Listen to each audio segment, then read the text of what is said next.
Welcome to my course in stress, and today we're going to talk about what is stress. Well, stress is a very primal response designed to keep you alive.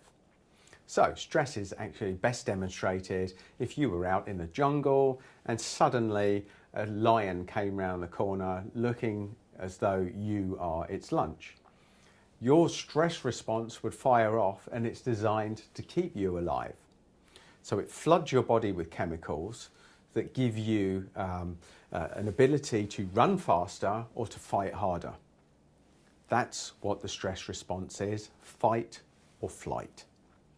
Now, the trouble is that your brain hasn't worked out the difference between a real threat for your life and somebody mildly irritating you continuously over a period of time. So let's bring that into a practical application in the workplace. If your boss comes up and says, "Where's my report? I told you to get it in yesterday. Where is it?"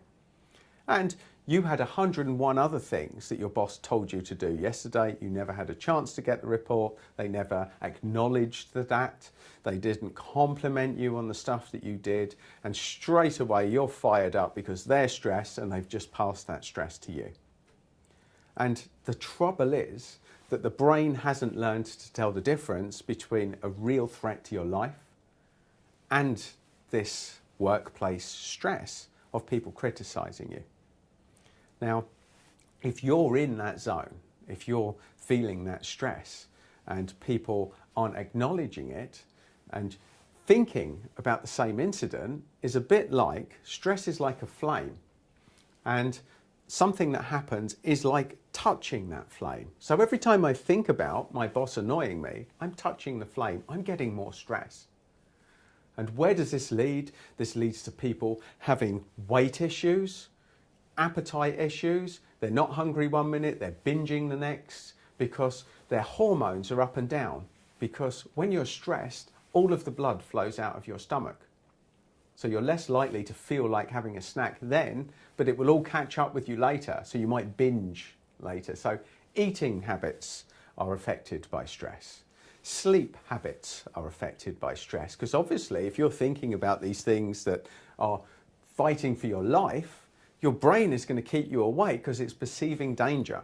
Even though there isn't any, there's only a danger that if it goes unmanaged, you're never going to sleep, you're going to be tired, you're going to have weight issues that result about it, you're going to have confidence issues, it's probably going to impact you at home.